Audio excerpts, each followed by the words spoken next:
Hello साथियों, good morning. स्वागत और अभिनंदन है आप सभी का मेरे छोटे से परिवार 7-11 स्टडी यूट्यूब चैनल पर।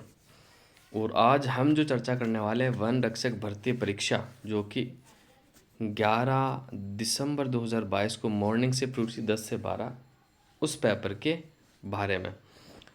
तो मैं पहले भी आपको वन रक्षक के पेपर करवा चुका हूँ। 3 वन रक्षक के पेपर ऑलरेडी मैंने करवा दिए हैं।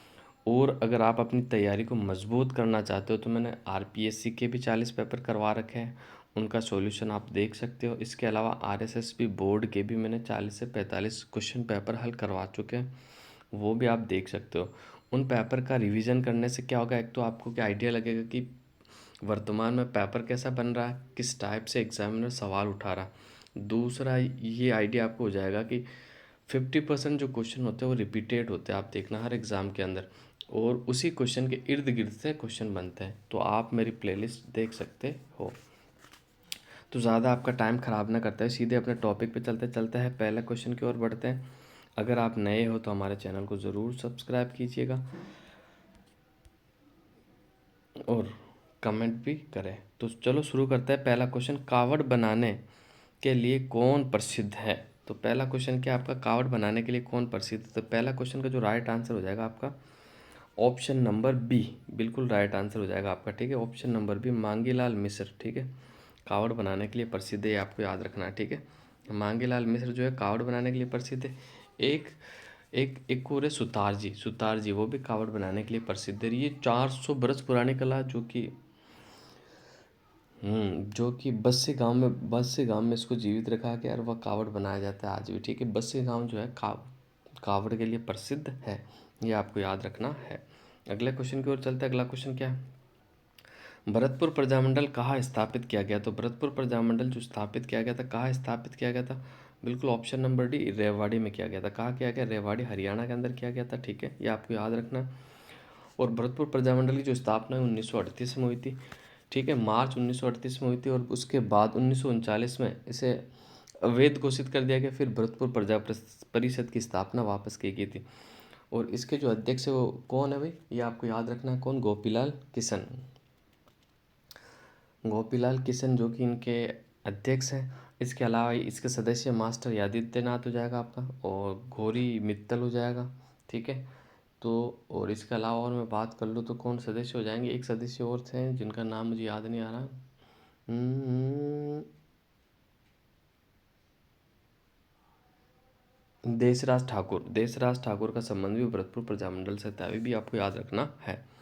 अगले क्वेश्चन की ओर बढ़ते हैं। अगला क्वेश्चन क्या है हमारा, ये मैथ्स का आप देख लेना, ये आपका साइंस हो गया। अपन केवल राजस्थान जीके के जो क्वेश्चन है वही देखने वाले हैं। ठीक है, तो ये आ गया आपका राजस्थान जीके से। निम्नलिखित लोक नृत्य एवं उसके क्षेत्र से जुड़े युग्मों में से कौन सा सही नहीं है आपको बताना। कौन सा सही नहीं है आपको बताना। ढोल नृत्य बिल्कुल जालोर का सही है। डांडिया नृत्य मारवाड़ में किया जाता है, बिल्कुल सही। बम रसिया बीकानेर में नहीं किया जाता है। बम रसिया अपने अलवर और भरतपुर में किया जाता है भाई, अलवर और भरतपुर में किया जाता है। तो ऑप्शन नंबर सी आपका बिल्कुल राइट आंसर हो जाएगा। गिद्ध नृत्य शेखावटी का, ये आपको याद रखना है। अगले क्वेश्चन की ओर बढ़ते हैं। राजस्थान के किस जिले में गिलुंड पुरातत्व उत्खनन स्थल स्थित है, ये आपको बताना है। नहीं, गिलुंड सभ्यता कौन से जिले में स्थित है, सीधा सीधा सवाल है इनका, ये आपको बताना है। क्वेश्चन नंबर 6 है आपका। ठीक है, तो इसका जो राइट आंसर हो जाएगा, गिलुंड सभ्यता राजसमंद जिले में पड़ती है। ठीक है, राजसमंद जिले में पड़ती है।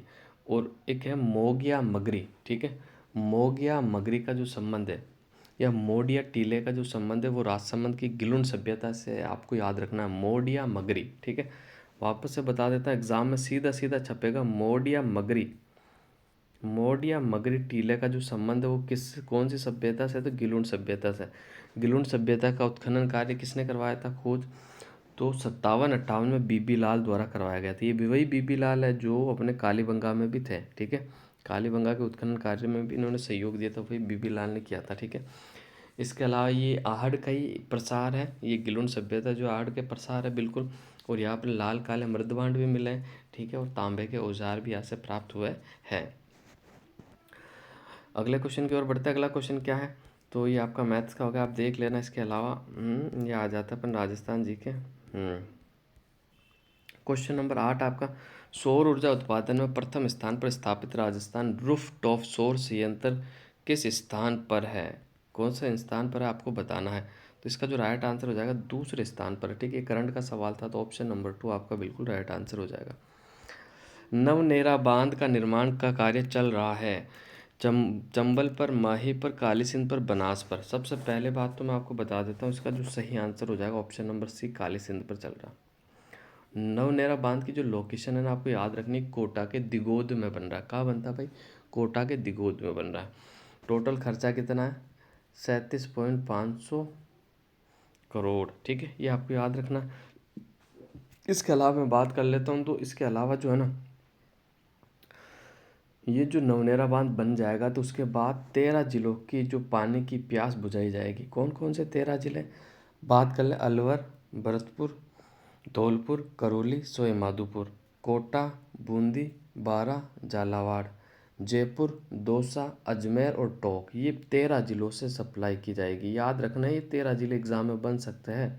यानी ये देख लो कि ये जो परियोजना है बहुत बड़ी परियोजना है, और हाल ही में से केंद्र सरकार और राज्य सरकार के बीच तनाव भी हुआ था, क्योंकि इसके अंदर जो कि इसको स्वीकृति नहीं दी थी, इसके अंदर जो कि पैसा इन्वेस्ट नहीं कर रहे थे।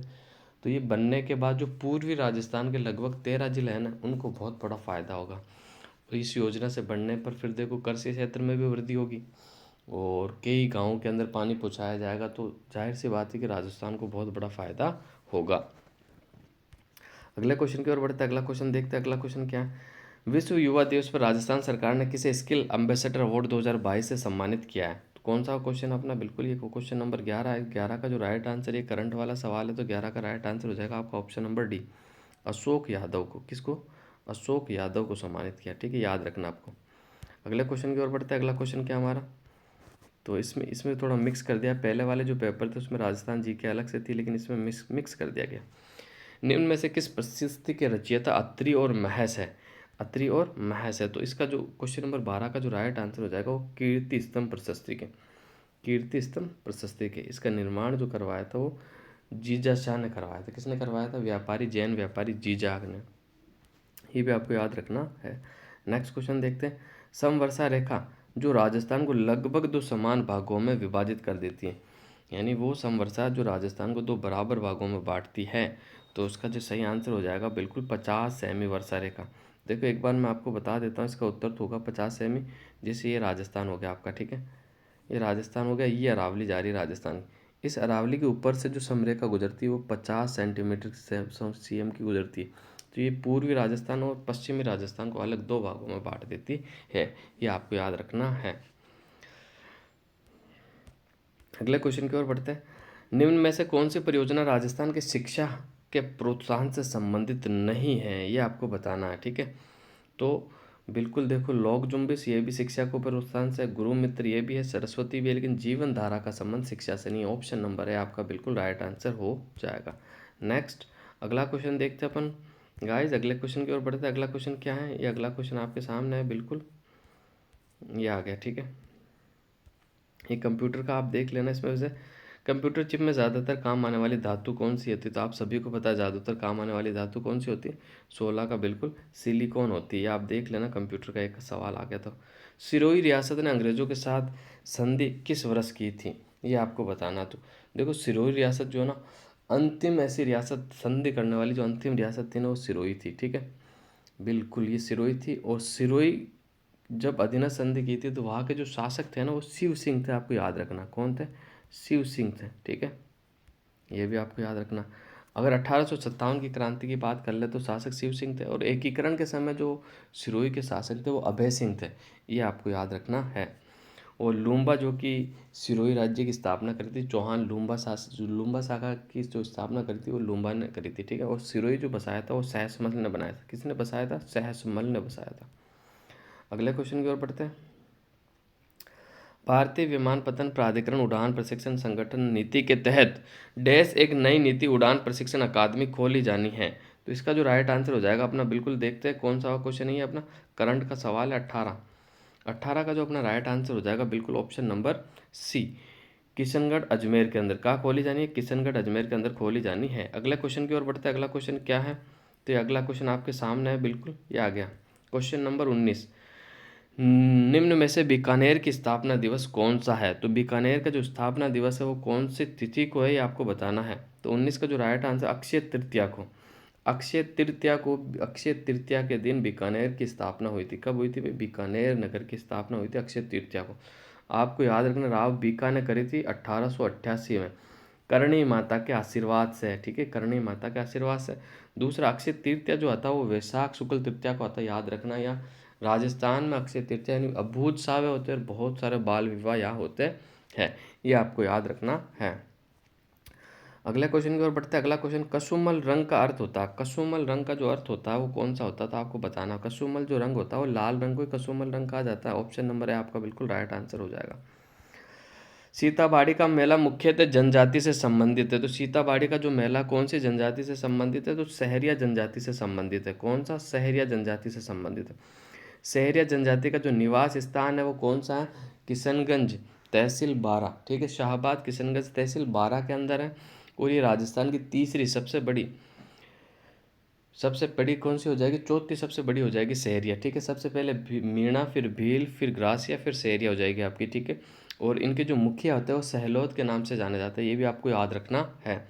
सहरिया जनजाति को जो इंदिरा गांधी रोजगार गारंटी योजना उसके अंदर 200 दिन का रोजगार दिया जा रहा है, ये आपको याद रखना है। आगे बढ़ते हैं।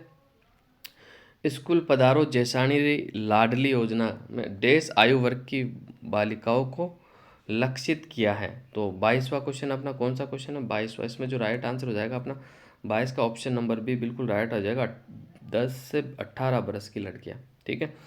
स्कूल पधारो जैसाणेरी लाडली योजना में देश आयु वर्ग की बालिकाओं को लक्षित किया गया है, तो 10 से 18 बरस की बालिकाओं को लक्षित किया गया है, ठीक है।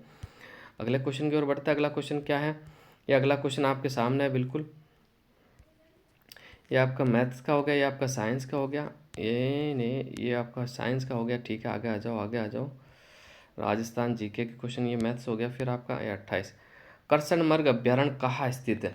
तो करसनमर्ग से आपको देखो याद रखना, करसनमर्ग जो है ना, यानी काले हिरण की बात हो रही है। कौन से हिरणों की बात हो रही? काले हिरणों की बात हो रही है। तो ये ताल छापर के अंदर स्थित है। ताल छापर अभ्यारण्य में आपको काले हिरण देखने को मिलते हैं। ताल छापर जो स्थित है चूरू के अंदर स्थित है। कहाँ स्थित है? चूरू जिले में स्थित है, ये आपको याद रखना है। अगले क्वेश्चन की ओर बढ़ते हैं। अगला क्वेश्चन क्या है?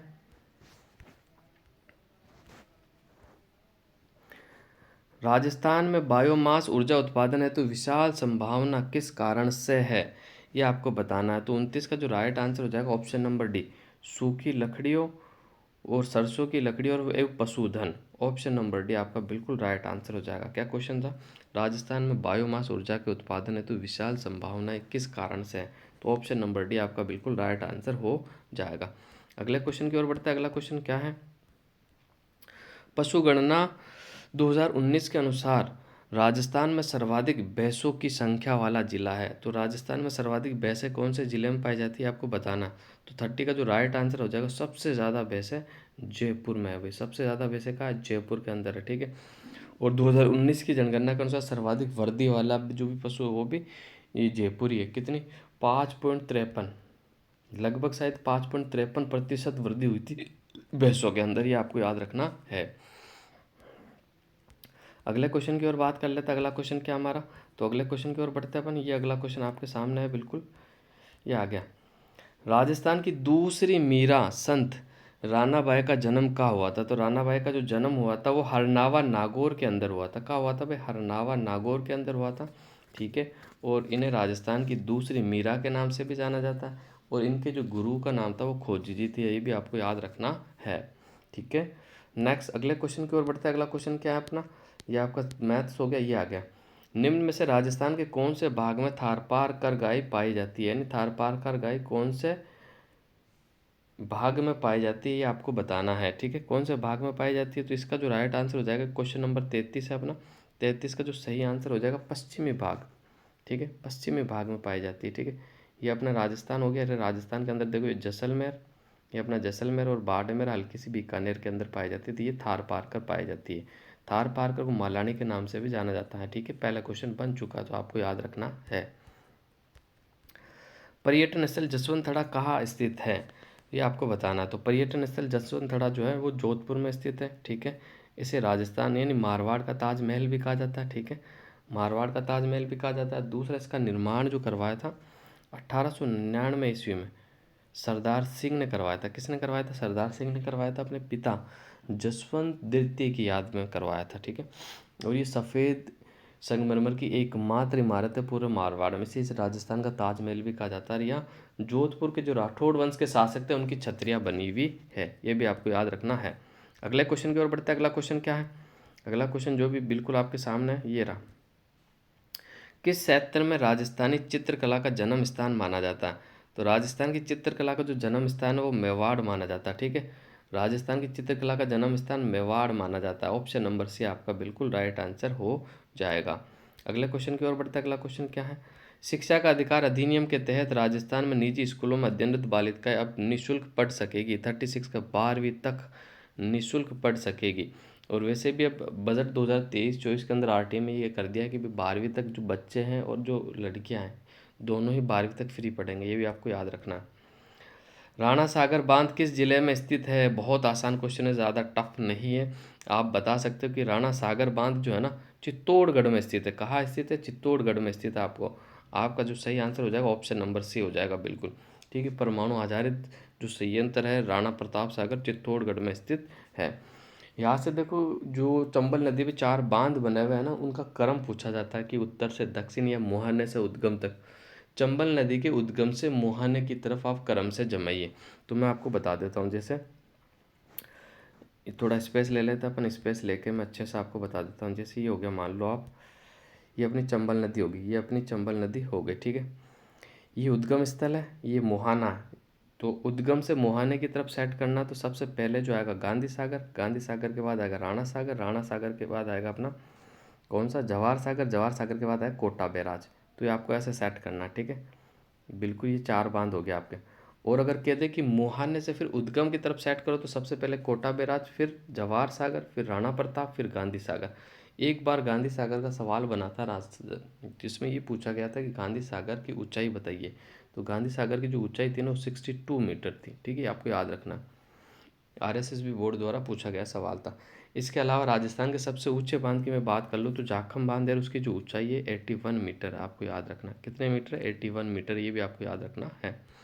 तो वापस अपन क्वेश्चन पर आ जाते हैं एक बार फिर। ये क्वेश्चन हो गया आपका, उस्ता कला पद का प्रयोग किस चित्रकला शैली के संदर्भ में किया गया? तो ये बीकानेर चित्र शैली के अंदर किया गया, ठीक है। और उस्ता कला के जो मथुरेन कला के जो प्रमुख कलाकार हैं ना वो मुन्ना लाल और मुकुंद है। इसके अलावा अली हसन रजा का संबंध भी चित्रकला बीकानेर चित्रकला से, ये भी आपको याद रखना है। और इसके अलावा मैं बता दूं कि उस्ता कला का जो सर्वाधिक विकास हुआ था वो हिसामुद्दीन उस्ता ने करा था। हिसामुद्दीन उस्ता को इस उस्ता कला के ही क्षेत्र के अंदर 1874 में, सॉरी 1874 नहीं, शायद 86 के अंदर, 1818 से 1986 के अंदर इनको पद्मश्री का पुरस्कार भी दिया गया था, ये भी आपको याद रखना है। उस्ता कला क्या आती है? उस्ता कला ऊँट के ऊपर बेहतरीन जो आकृतियाँ उखेरी जाती है उनके बालों से डिज़ाइन बना के उसे उस्ता कला के नाम से जाना जाता है। नेक्स्ट अगले क्वेश्चन की ओर बढ़ते हैं। अगला क्वेश्चन क्या है? तो ये आपका मैथ्स का क्वेश्चन हो गया। ये आ गया।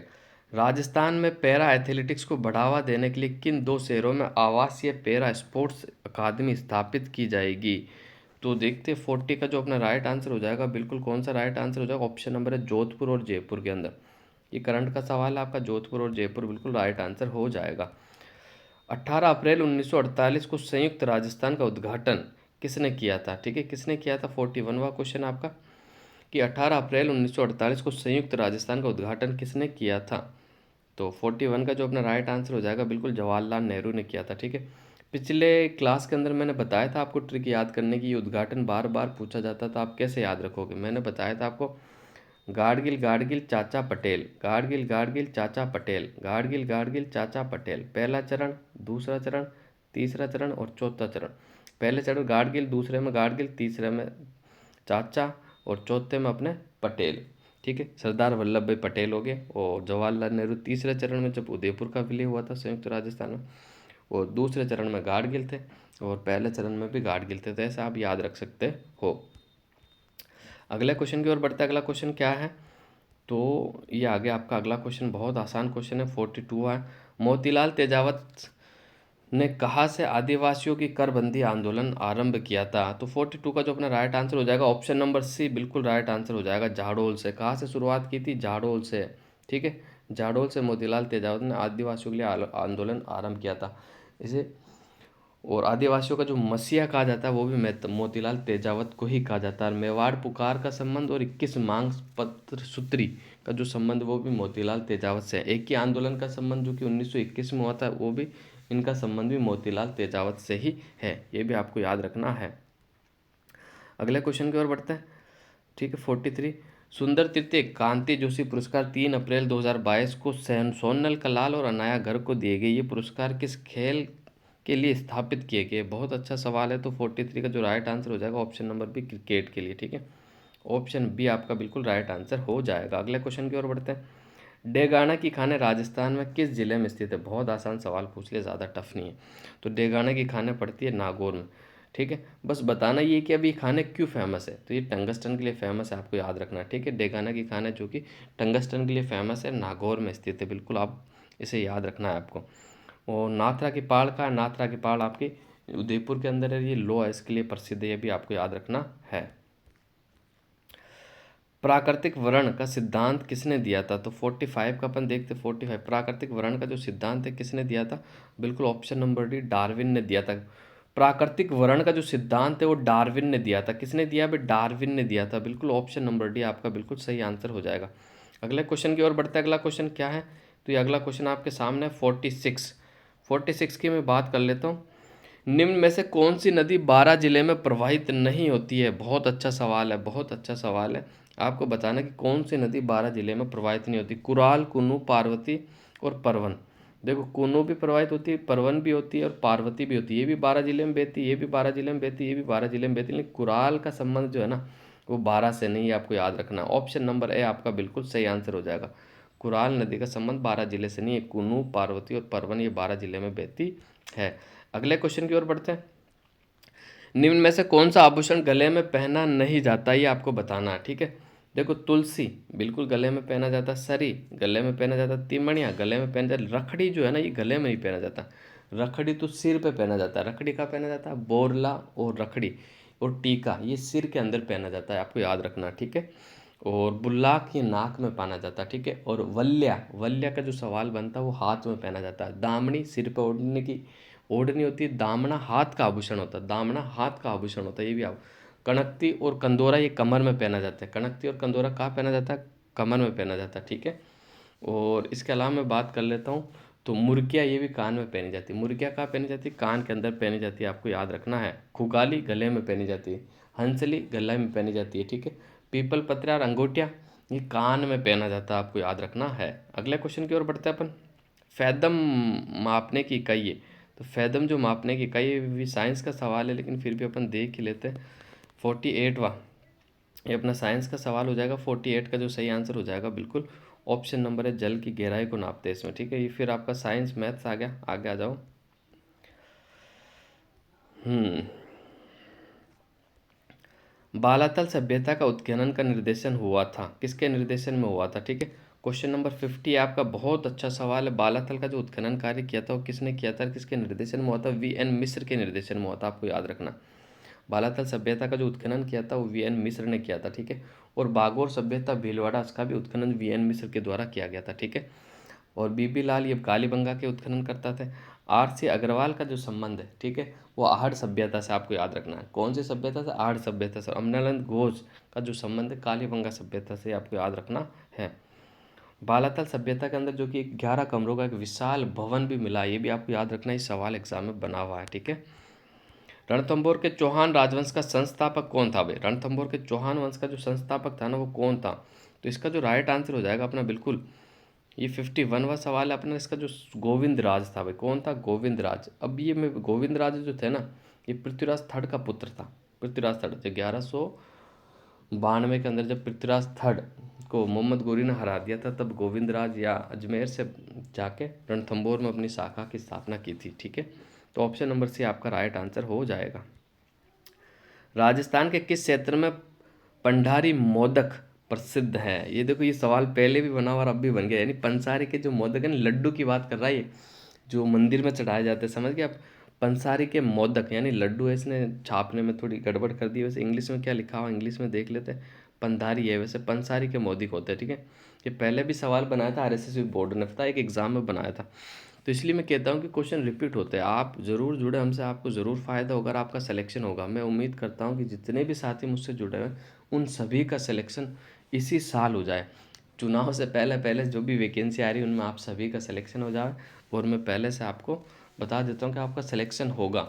अगर आप ईमानदारी से अपनी पढ़ाई कर रहे हो तो आपका सिलेक्शन ज़रूर होगा, और अच्छे से शेड्यूल बना के कर रहे हो तो आपका ज़रूर सिलेक्शन होगा, ठीक है। तो अभी देखो शादी ब्याह का मौका चल रहा है, तो शादी ब्याह को आपको इग्नोर करना, ठीक है। क्योंकि थोड़े टाइम आप जमकर पढ़ ली, नौकरी लगने के फिर तो शादी ब्याह, फिर तो आप बिना बुलाए जाओगे और आपको बुलाने घर पे आएंगे फिर तो 52 का जो राइट आंसर हो जाएगा अपना, ये बीकानेर के प्रसिद्ध है। पंसारी के जो मोदक है, लड्डू की बात हो रही है, तो बहुत अच्छा सवाल है, ये याद रखना आप, है ना। अगले क्वेश्चन की ओर बढ़ते हैं। रणकपुर के जैन मंदिर का शिल्पी कौन है? तो रणकपुर के जैन मंदिर का जो शिल्पी है वो दीपा। कौन है भाई? दीपा है। ऑप्शन नंबर बी बिल्कुल राइट आंसर हो जाएगा आपका, ऑप्शन नंबर बी, दीपा या देपाक, ठीक है। अगले क्वेश्चन की ओर बढ़ते हैं। अगला क्वेश्चन क्या है? तो ये आपका मैथ्स हो गया। मैथ्स के बाद ये आ गया पर रावण हत्ता किसका वाद्य यंत्र है, मुख्य वाद्य यंत्र है? तो ये भोपाओं का मुख्य वाद्य यंत्र है भाई। रावण हत्ता जो है ना, भोपा सबसे ज़्यादा बजाते हैं। जब पढ़ वगैरह वाचन करते हैं तो भोपा द्वारा बजाया जाता है रावण हत्ता। रावण हत्ते की एक खूबी बता दूं कि इसके अंदर 9 ही तार होते हैं। देखो, रावण के सिर होते हैं 10 और रावण हत्ते में तार होते हैं 9, ठीक है। ये आपको याद रखना है। और जो अपना नारियल होता है ना, नारियल की कटोरी होती है, उससे बनाया जाता है, ये भी आपको याद रखना है। अगले क्वेश्चन की ओर बढ़ते हैं। ये आपका साइंस हो गया, ये आ गया। हम्मेल शरीर के किस अंग में पहना जाने वाला आभूषण है? बहुत ही शानदार सवाल है। हम्मेल जो है, हम्मेल कौन से अंग में पहना जाता है ये आपको बताना है, ठीक है।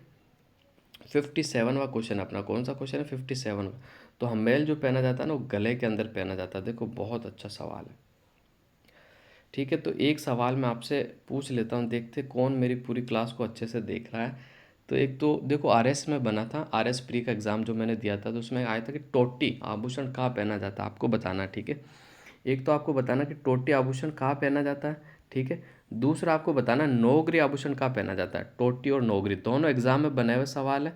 और ज़रूर आप मुझे कमेंट करके ज़रूर बताना कि टोटी और नौगरी का संबंध शरीर के कौन से अंग से है या कहाँ पहना जाता है।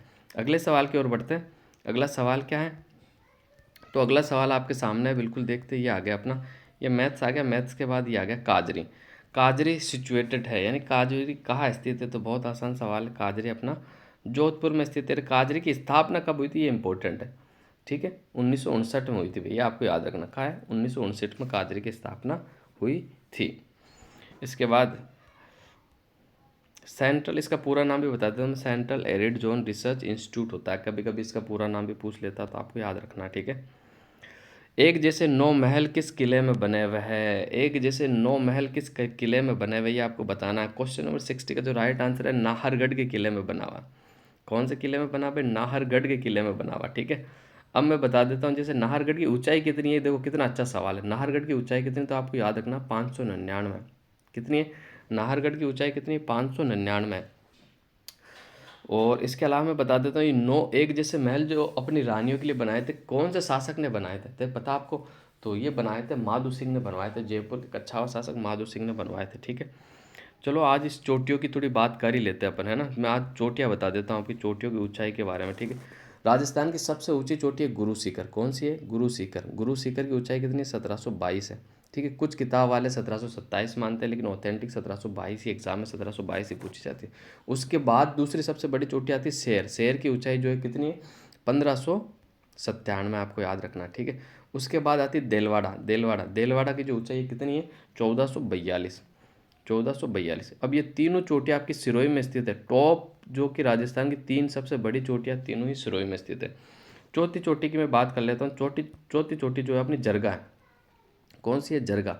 और जरगा की जो ऊंचाई है 1431 है। जरगा का स्थित उदयपुर में स्थित है, आपको याद रखना, ठीक है। अगली मैं बात कर लेता हूँ। इसके बाद जो ऊंचाई थी अचलगढ़। अचलगढ़ की जो ऊंचाई है कितनी है? अचलगढ़ की जो ऊंचाई है 1380 है। अचलगढ़ की कितनी ऊंचाई? 1380। उसके बाद आपका कुंभलगढ़ आ जाएगा 1224, ठीक है। देखो कुंभलगढ़ आपने सुना होगा, लेकिन कुंभलगढ़ दो है राजस्थान। एक कुंभलगढ़ आपका उदयपुर में पड़ता है, एक कुंभलगढ़ आपका राजसमंद में पड़ता है। तो राजसमंद वाले की ऊंचाई मैंने बता दी। उदयपुर वाला जो कुंभलगढ़ है उसकी ऊंचाई 1080 है, लेकिन आज तक ये सवाल बना नहीं है, लेकिन बन जाए तो आपको याद रखना। इसके बाद आगे बात कर लेते हैं अपन धोनिया डूंगर। धोनिया जो पहाड़ी है, देखो ये धोनिया की जो ऊंचाई 1183 है, ये उदयपुर में पड़ता है, ठीक है, ये भी आपको याद रखना। फिर आगे बात कर लेते हैं अपन 1055 रघुनाथगढ़ सीकर की होगी। फिर आगे बात कर लेते हैं अपन ऋषिकेश। ऋषिकेश की ऊंचाई 1017 है। इसके बाद कमलनाथ चोटी आ जाती है। कमलनाथ चोटी की ऊंचाई जो मैं आपको बता देता हूँ 1001 है। कमलनाथ चोटी की ऊंचाई कितनी है? 1001 है, ठीक है। इसके बाद आगे आ जाते हैं अपन बबई। बबई बबई की जो ऊंचाई है कितनी है आपको बताना है। बबई की जो ऊंचाई है आपकी 780 है। बरवाड़ा बरवाड़ा की ऊंचाई 786 है, ठीक है। और इसके अलावा और चोटियों की बात कर लेते हैं सायरा। सायरा की ऊंचाई 900 है। सायरा की ऊंचाई कितनी है? 900 है, ठीक है। गोगुंदा की ऊंचाई कितनी? 840 है। गोगुंदा की ऊंचाई 840 है। नागपानी की जो कि उदयपुर में पड़ती है उसकी ऊंचाई 867 है। सिरावास चोटी अलवर में पड़ती है, उसकी ऊंचाई 651 है। बहरौंज इसकी ऊंचाई 792 है। तारागढ़ अजमेर वाले की ऊंचाई 870 है। कुछ गाइड में 873 मिलेगा आपको, तो 873 है जो कि ऑथेंटिक है, आप बिल्कुल सही मान सकते हो। इसके अलावा गौरम जी और मायरा जी जो कि अजमेर मध्य अरावली की सबसे ऊंची चोटी है। गौरम जी की जो ऊंचाई है 933 है, और मायरा जी की जो ऊंचाई है 934 है। ये भी आपको याद रखना है, ये टोडगढ़ में पड़ती है दोनों, ठीक है। इसके अलावा मैं बात कर लूँ नागपाट अजमेर की, तो 795 है। और बिलाली की बात कर लूँ अलवर में पड़ती है 775 है। बिलाली कितनी ऊंचाई? 775 है। इसके अलावा खोक की बात कर लूँ तो खोक की जो ऊंचाई कितनी? 920 है। इसके अलावा सज्जनगढ़ उदयपुर की बात कर लेता हूँ, तो सज्जनगढ़ उदयपुर 938 है। सज्जनगढ़ उदयपुर कितना? 938 है। और कौन सी चोटी बच रही है जो मैं आपसे शेयर कर सकूँ? कौन सी बच रही है? कौन सी बच रही है? अपनी बच रही है बहरांच। बहरांच अलवर में पड़ती है 792 किलोमीटर पे। बहरांच कितनी है? 792 किलोमीटर, आपको याद रखना। जयगढ़ जयपुर 649 है। भानगढ़ 648 है, ये भी आपको याद रखना। इसके अलावा देखो तीन चार पहाड़ियाँ जो कि जालोर के जसवंतपुरा की पहाड़ियों में स्थित है। देखो जसवंतपुरा की पहाड़ियाँ जो कि जालोर में, उसके अंदर एक तो डोरा पर्वत हो गया आपका। डोरा पर्वत की जो ऊंचाई है 869 हो जाएगी, ठीक है। डोरा के बाद में बात करूँ तो इसराना भाकर आ जाएगी। इसराना भाकर की 839 हो जाएगी। इसराना भाकर के बाद बात कर लूँ मैं आपकी डोरा, इसराना भाकर, और फिर रोज़ा भाकर आ जाती है। रोज़ा भाकर की जो ऊंचाई है 730 है, ठीक है, 730 है। इसके बाद बात कर लूँ तो जारोला आ जाती है। जारोला की जो ऊंचाई है 588 है। जारोला की ऊंचाई 5। फिर सुंदा माता आ जाती है। सुंदा माता की जो ऊंचाई 450 है, ठीक है। और कोटड़ा उदयपुर में उसकी ऊंचाई भी 450 है। सुंदा माता की ऊंचाई भी 450 है। तो ये जसवंतपुरा की पहाड़ियों में स्थित है।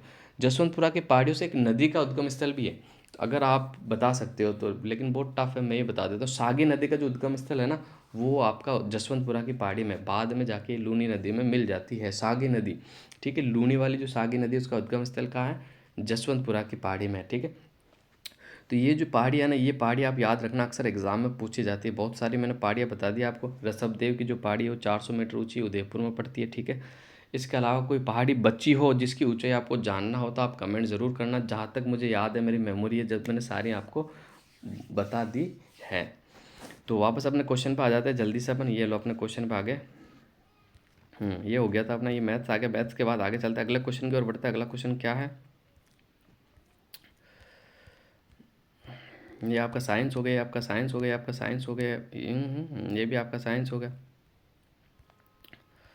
ये आ गया, ये आ गया अपना राजस्थान आ गया, ठीक है। राजस्थान आ गया अपना। निम्नलिखित में से मारवाड़ के शासकों में से किसे मारवाड़ का प्रताप भी कहा जाता है? तो मारवाड़ का जो प्रताप कहा जाता है किसे कहा जाता है? बिल्कुल मारवाड़ के प्रताप के नाम से जाना जाता है। रावचंद्र सेन को जाना जाता है, ठीक है। रावचंद्र सेन को जाना जाता है, क्योंकि इन्होंने कभी मुगलों की अधीनता स्वीकार नहीं करी थी, ठीक है। इसलिए मारवाड़ का जो प्रताप के नाम से जाना जाता है, रावचंद्र सेन को जाना जाता है। अगले क्वेश्चन की ओर बढ़ते हैं।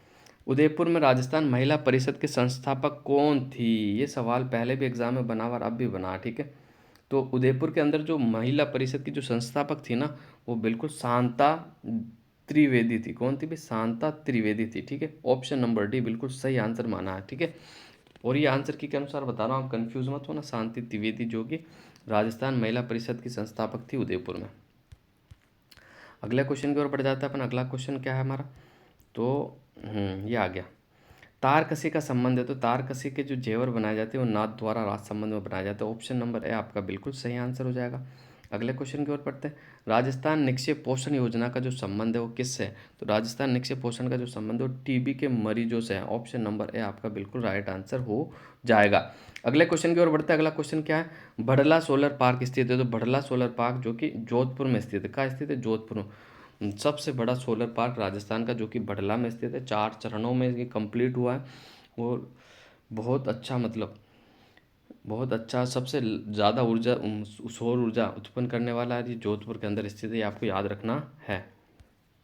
अगले उसके ऊपर चलते हैं अपन, क्वेश्चन के ऊपर चलते हैं जल्दी से। तो ये अगला क्वेश्चन आ गया आपका।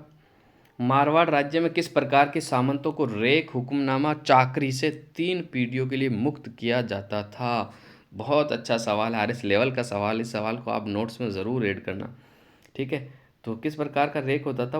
वो राजवी रेक होता था, ठीक है। बहुत अच्छा ये सवाल पूछा है कि मारवाड़ राज्य में किस प्रकार के सामंतों का रेक हुक्मनामा और चाकरी से 3 पीढ़ियों के लिए मुक्त किया जाता था?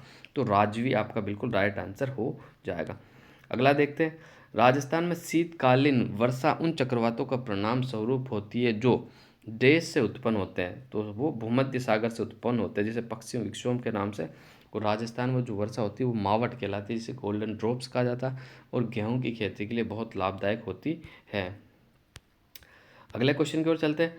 75 वृहद कथा कोश के लेखक कौन है? तो इसका जो राइट आंसर हो जाएगा हरिसेन है। वृहद कथा कोश का लेखक कौन है? हरिसेन है। वृहद कथा कोश का जो लेखक है वो हरिसेन है। ऑप्शन नंबर बी आपका बिल्कुल राइट आंसर हो जाएगा। अगले क्वेश्चन की ओर चलते हैं। अगला क्वेश्चन क्या है? 76 राजस्थान के कितने जिले पाकिस्तान की सीमा के सहारे स्थित है? तो ये आपको बताना। तो 76 का जो आपका राइट आंसर हो जाएगा बिल्कुल ऑप्शन नंबर ए होगा, ठीक है। राजस्थान के कितने ज़िले पाकिस्तान की सीमा के सहारे स्थित है? तो 4 ज़िले स्थित है, ठीक है। मैं आपको बता ही देता हूँ, ठीक है। जैसे थोड़ा सा बड़ा करके अच्छे से बता देता हूँ। ये अपना पश्चिमी राजस्थान की ज़रूरत पड़ेगी, बस अपने को पश्चिमी राजस्थान मैंने बना लिया। यह आपका पड़ता है श्री गंगानगर, यह आपका पड़ता है बीकानेर, यह आपका पड़ता है जैसलमेर, और यह आपका पड़ता है बाड़मेर। तो देखो ये ज़िले जो है पाकिस्तान की सीमा पर टच होते हैं, ठीक है। और सबसे ज़्यादा 464 किलोमीटर टच होता है जैसलमेर, ठीक है। ये आपको याद रखना, ठीक है। सबसे कम 168 बीकानेर होता है, 168 बीकानेर, ठीक है। 210 गंगानगर, 210 गंगानगर, सीमा भी बता दी मैंने आपको। और बीकानेर की बात करूँ तो 228, सॉरी बाड़मेर, बाड़मेर, ठीक है। बाड़मेर 228 है। तो ये आपको याद रखना है।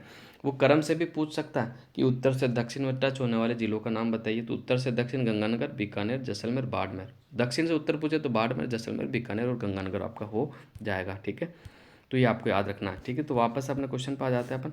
ये वापस से अपने क्वेश्चन पर आ गए। ये आपका साइंस का क्वेश्चन हो गया। ये आ गया अपना राजस्थान का।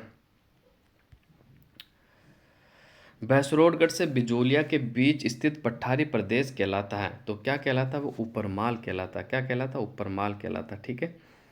और ये ऊपरमाल जो पठार है ना, ये अरावली का हिस्सा नहीं, याद रखना। एक बार सवाल पूछा गया था, ये मालवा के पठार का हिस्सा है, विद्यन कंगार से नहीं होगा। जो मालवा का पठार का उत्तरी हिस्सा जो है वो हाड़ौती का पठार को कहा जाता है, ठीक है। तो ये ऊपरमाल जो है ना, भैंसरोडगढ़ से बिजोलिया के मध्य स्थित है, इसे ऊपरमाल के नाम से जाना जाता है। ये मालवा का पठार नहीं, हाड़ौती के पठार का हिस्सा ही है, ठीक है। और हाड़ौती के पठार की बात आ गई तो थोड़ी सी बात कर ही लेते हैं अपन अच्छे से, ठीक है। मैं आपको थोड़ी डिटेल बता देता हूँ इसके आसपास के चीज़। हाड़ौती के पठार के अंदर 3 बड़ी चोटियाँ हैं। आपने शायद पहले कभी नाम सुना हो या नहीं सुना हो, मेरे हिसाब से एक आध का सुना होगा, बाकी का नहीं सुना होगा। तो मैं आपको बता ही देता हूँ। हाड़ौती के पठार की जो ऊंची चोटियाँ कौन कौन सी? सबसे पहली अपनी चांदवाड़ी,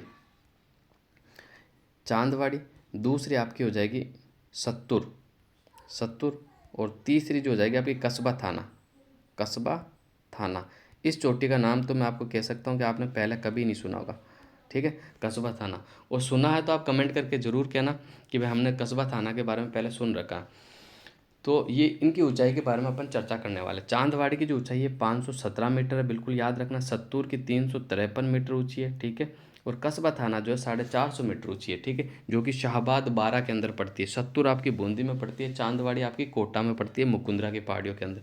बूंदी की पहाड़ियों में सत्तूर पड़ती है, ये आपको याद रखना है। तो ये 3 बड़ी चोटियाँ। और हाड़ौती के पठार में जो मिट्टी पाई जाती है, अमेरिकी वैज्ञानिकों के वर्गीकरण के अनुसार तो वो वर्टिसोल प्रकार की मिट्टी पाई जाती है। बाकी राजस्थान में जो पाई जाती है वो मध्यम काली प्रकार की जो मिट्टी है ना, वो हाड़ौती के पठार में पाई जाती है, क्योंकि हाड़ौती के पठार का जो निर्माण हुआ वो ज्वालामुखी से हुआ। ठीक है, ठीक है। क्रिटेशियस काल के अंदर हाड़ौती पठार की उत्पत्ति कब होती थी? क्रिटेशियस काल के अंदर हाड़ौती के पठार की उत्पत्ति हुई थी। तो उसी में जब लावा से जो मिट्टी बनी थी, वो काली मिट्टी का जो बनने का कारण है वो लावा से निर्मित है, इसलिए काली मिट्टी बनी है। ठीक है, ये भी आपको याद रखना है। अगले क्वेश्चन की ओर बढ़ते हैं। अगला क्वेश्चन क्या है? तो बिल्कुल ये अगला क्वेश्चन आ जाएगा, आ गया आपका मैथ्स का आ गया। अब आगे चलते हैं, मैथ्स को छोड़ देते हैं अपन, मैथ्स अपने से होगी नहीं। ठीक है, ये आ गया आपका। निम्नलिखित में से किस लोक देवता को ऊँटों का देवता माना जाता है? तो बिल्कुल सही राइट आंसर हो जाएगा पापू जी। ऊँट रक्षक देवता किसे माना जाता है? पापू जी को माना जाता है। ठीक है, और पापू जी, कोड़ू गांव का जो संबंध है वो पापू जी से बार बार ये सवाल पूछा जाता है एग्जाम में। मैंने देख लिया 10 से 12 बार कि कोलू गांव का संबंध किससे है? पापू जी से। कोलू गांव का संबंध पापू जी से। कोलू गांव का संबंध पापू जी से है। ठीक है, तो ये आपको याद रखना है। ठीक है, पापू जी का जो संबंध है वो कोलू गांव से है। बिल्कुल, बहुत अच्छा सवाल है। गोगा जी का जो संबंध है वो ददेरवा चूरू से। हड़पू जी का बैंकटी गांव से। तेजा जी का तो आप जानती हो, या मैं बताऊं? तेजा जी का संबंध कौन से गांव से है? तो खड़लान गांव नागौर से। ठीक है, इनका संबंध है। इनका सबसे बड़ा मेला परबतसर में लगता है। ठीक है, 81 राजस्थान में पर्यटन नीति किस वर्ष घोषित की गई थी? तो 81 का जो आपका राइट आंसर हो जाएगा 2001 में घोषित की गई थी। प्रथम पर्यटन नीति राजस्थान की कब आई थी? 2001 में आई थी। बिल्कुल नोट करना, मोस्ट इंपॉर्टेंट। डेट वाले क्वेश्चन याद नहीं होते तो इनको रटना पड़ता है। निम्नलिखित में से किस बोली पर गुजराती भाषा का स्पष्ट प्रभाव है? तो आपको देखना, देखो बहुत आसान सवाल होते हैं ऐसे, बहुत टफ नहीं होते। अब आपको देखना कि गुजरात की बॉर्डर पर कौन सी बोली बोली जाती है। ठीक है, मालवी, वागड़ी, मेवाती और हाड़ौती। तो 82 का जो राइट आंसर हो जाएगा, देखो वागड़ी कहाँ बोली जाती है आपको पता हो तो डूंगरपुर बांसवाड़ा में बोली जाती है। डूंगरपुर बांसवाड़ा कहाँ है? गुजरात की सीमा पे टच है। तो गुजराती भाषा का प्रभाव किस कौन सी बोली पे होगा? वागड़ी पे होगा। तो ऑप्शन नंबर भी आपका बिल्कुल राइट आंसर हो जाएगा। नेक्स्ट अगले क्वेश्चन पे बढ़ते हैं। ये आपका मैथ्स आ गया। मैथ्स के बाद फिर आ जाओ आप। ये आ गया आपका 84। ठीक है, राजस्थान में सोने चांदी की हवेली कहाँ स्थित है? तो सोने चांदी की जो हवेली स्थित है राजस्थान के अंदर, बिल्कुल Mahansar Jhunjhunu. Option number D आपका बिल्कुल राइट आंसर हो जाएगा। महनसर झुंझुनू के अंदर स्थित है। ठीक है, महनसर झुंझुनू, इसका जो राइट आंसर हो जाएगा क्या? ऑप्शन नंबर डी आपका बिल्कुल राइट आंसर हो जाएगा, महनसर झुंझुनू में। ठीक है, अगले क्वेश्चन की ओर बढ़ते हैं। राजस्थान में पंचवर्षीय योजनाओं की शुरुआत कब हुई थी? राजस्थान में पंचवर्षीय योजना की जो शुरुआत हुई थी, जो भारत में हुई थी तभी राजस्थान में हुई थी। तो 51 से 52, ऑप्शन नंबर ए आपका बिल्कुल राइट आंसर हो जाएगा। ठीक है, ये आपको याद रखना है। अगले क्वेश्चन की ओर बढ़ते हैं। राजस्थान में से निम्नलिखित में से राजस्थान में कौन सी जल संरक्षण परंपरागत विधि नहीं है? ये आपको बताना है कि परंपरागत विधि नहीं है। ठीक है, देखो नाडी भी है, टोबा भी है, जोहड़ भी है। नाडी है आपकी, जोहड़ है, टोबा है नाली जो है ना, नाली, ये राजस्थान की जल संरक्षण की परंपरागत विधि नहीं है। ठीक है, ये आपको याद रखना है। ठीक है, और नाली, देखो नाली से एक चीज़ बता देता हूँ, जो घग्गर नदी का पेट है उसे नाली के नाम से भी जाना जाता है। नाली नाम की भेड़ की नस्ल भी होती है, ये भी आपको याद रखना है। ठीक है, और नालियों से याद हुआ कि भाई जो सिंधु सभ्यता थी उसमें नाली की जो शानदार व्यवस्था थी। आज के कितने साल पहले आ गई सिंधु सभ्यता? ठीक है, 2800 साल पहले की है, लेकिन फिर भी नाली व्यवस्था शानदार थी। आज के अपन भारत की बात करते तो नाली व्यवस्था, आप कस्बे में किसी गांव में जाके देखोगे तो रोडों के ऊपर खड्डे, पानी भरा हुआ होता है। ठीक है, तो मतलब कि जो बहुत ही अच्छे तरीके से नगर नियोजन किया गया था वो सिंधु सभ्यता का किया गया था। ठीक है, तो आगे बढ़ते हैं अपन अगले क्वेश्चन की ओर बढ़ते हैं, ज़्यादा टाइम खराब नहीं करते, सीधा ही चर्चा पे चलते हैं अपन। ग्रेट बाउंड्री फॉल्ट महान सीमा भ्रंश देश से नहीं गुजरता, ये आपको बताना है। ठीक है, ग्रेट बाउंड्री फॉल्ट कहाँ से नहीं गुजरता, ये आपको बताना है। तो देखो, कोटा से भी गुजरता है, सवाई माधोपुर से गुजरता है, धौलपुर से गुजरता है, उदयपुर का कोई संबंध नहीं, उदयपुर का संबंध मान सीमा भ्रंश से है ही नहीं। ठीक है, इसके अलावा मैं बात कर लूँ तो देखो, कोटा सवाई माधोपुर हो गया, धौलपुर हो गया, बूंदी हो गया अपना। ठीक है, करौली हो गया, चित्तौड़ हो गया, यहाँ से मान सीमा भ्रंश गुजरता है, जिसे ग्रेट बाउंड्री फॉल्ट के नाम से जाना जाता है। नेक्स्ट, 84 खंभों की छतरी कहाँ स्थित है? तो 84 खंभों की जो छतरी स्थित है वो बूंदी के अंदर है। वे कहाँ स्थित है? 84 खंभों की छतरी कहाँ है? बूंदी के अंदर स्थित है, ये आपको याद रखना है। अगले क्वेश्चन पे चलते हैं। पिछवाई चित्रण किस चित्र कला शैली से संबंधित है? तो पिछवाई जो होती है आप सभी को पता, नाथ द्वारा में होती है। ठीक है, नाथ द्वारा चित्र शैली से, नाथ द्वारा और कमला और इलायची जो कि महिला चित्रकार है, उनका संबंध कौन सी शैली से है? तो बिल्कुल आप सभी को पता है, नाथ द्वारा शैली से। कौन सी से? नाथ द्वारा शैली से। और साहिबा महिला का जो चित्रकार है, उसका संबंध कौन सी चित्र शैली से है? अगर आप मुझे कमेंट करके बता दो तो मज़ा आ जाए। इस सवाल का उत्तर मैं आपका इंतज़ार करूंगा, देखते कौन कमेंट करता है। अगले क्वेश्चन की ओर बढ़ते हैं। अगला क्वेश्चन क्या है? अगला क्वेश्चन आपके सामने है बिल्कुल। ये आ गया।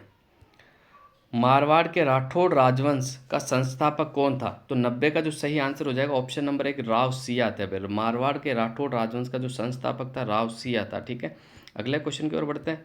ये आपकी मैथ्स साइंस आ गई, ये आपकी साइंस आ गई, साइंस आ गई। अगले अपन चलते हैं राजस्थान जीको पे। ये आ गया अपना। ठीक है, हाल ही में आमागढ़ रिजर्व खबरों में था, ये प्रसिद्ध है। ये किसके लिए प्रसिद्ध है आपको बताना। तो ये जो प्रसिद्ध है किसके लिए प्रसिद्ध है?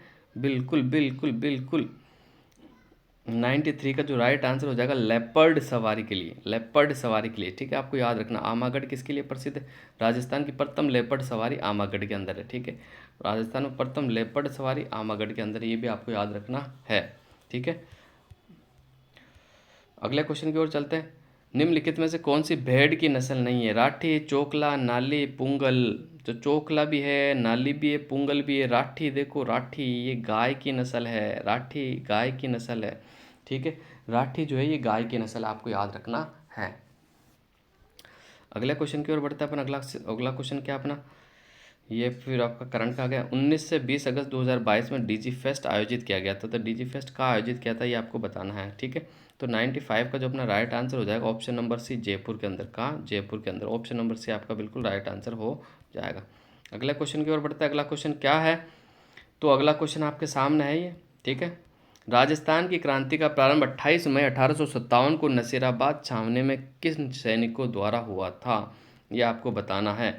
तो 96 का जो राइट आंसर हो जाएगा Bengal native infantry. Bengal native infantry, Bengal native infantry ने करा था। ठीक है, या 15वीं और 30वीं बंगाल इन्फेंट्री थी। ठीक है, इसके अलावा या एक और बम्बई लांसर्स भी थी। विद्रोह करने वाली जो सैनिक टुकड़ी थी ना, वो 15वीं बंगाल इन्फेंट्री थी। ये भी आपको याद रखना है, ये भी सवाल पूछा हुआ। विश्व में आदिवासी दिवस के अवसरों पर बांसवाड़ा जिले में किस नदी पर पुल बनाने का शिलान्यास हुआ, ये आपको बताना है। तो 97 का जो आपका राइट आंसर हो जाएगा ऑप्शन नंबर सी अनास नदी पर। देखो अनास, चाप, एरव और हरण, ये सारी जो है ना माही नदी की सहायक नदियाँ, ये भी आपको याद रखना है। अगले क्वेश्चन की ओर बढ़ते हैं। 2021 में राजस्थान के कौन से जिले में सर्वाधिक सघन वन पाए जाते हैं? सर्वाधिक सघन वन की पूछा भी। सर्वाधिक सघन वन कहाँ पाए जाते हैं? ठीक है, तो ये जो अपना है ना खुले वन, मध्यम प्रकार के वन, तो ऑप्शन नंबर सी सर्वाधिक सघन वन जो पाए जाते हैं अलवर में पाए जाते हैं। याद रखना, उदयपुर मत कर देना, गलत हो जाएगा। सर्वाधिक वन या पाए जाते हैं, लेकिन सघन वन जो पाए जाते हैं वो अलवर में पाए जाते हैं। ऑप्शन नंबर सी आपका बिल्कुल राइट आंसर हो जाएगा। अगले क्वेश्चन की ओर बढ़ते हैं। अगला क्वेश्चन क्या है? दो खेल पुरस्कारों में गुरु वशिष्ठ पुरस्कार महाराणा प्रताप के लिए पुरस्कार राशि 1 लाख से बढ़ाकर कितनी कर दी गई है, ये आपको बताना है। तो 99 का जो आपका राइट आंसर हो जाएगा बिल्कुल ऑप्शन नंबर डी 5 लाख कर दी गई है। कितनी कर दी गई है? 5 लाख कर दी गई है। अब 5 लाख रुपए मिलेंगे। ठीक है, एक तो महाराणा प्रताप और गुरु विशेष पुरस्कार में 1 लाख से बढ़ाकर 5 लाख कर दी गई। आज के आखिरी क्वेश्चन की ओर बढ़ते हैं। खेजड़ी वनस्पति प्रजाति वृक्ष देश वनों में पाई जाती है। कौन से वनों में पाई जाती है आपको बताना है। तो खेजड़ी देखो रेगिस्तान में होती है, तो कौन से वन होंगे? उष्ण कटिबंधीय कंटीले। ऑप्शन नंबर सी आपका बिल्कुल राइट आंसर हो जाएगा, उष्ण कटिबंधीय कंटीले वन। ठीक है, में पाई जाती है। तो आज की क्लास को यही समाप्त करते हैं। क्लास कैसी लगी कमेंट करके ज़रूर बताना आप। ठीक है, और मैं अच्छे अच्छे तथ्य आपके लिए लाता रहूँगा जो कि आपके एग्ज़ाम पॉइंट ऑफ व्यू से जो कि बहुत महत्वपूर्ण साबित हो, आपके सिलेक्शन का जो कि पक्का करें। तो आप बने रहिए, आप इसी प्रकार हमसे जुड़ते रहिए। आप नए हो तो हमारे चैनल को सब्सक्राइब कर सकते हो, कमेंट करना और लाइक करना ना भूलें। तो आज के लिए बस इतना ही। आज को क्लास को हम यही विराम देते हैं। अगले क्लास में आपसे फिर मुलाकात होगी।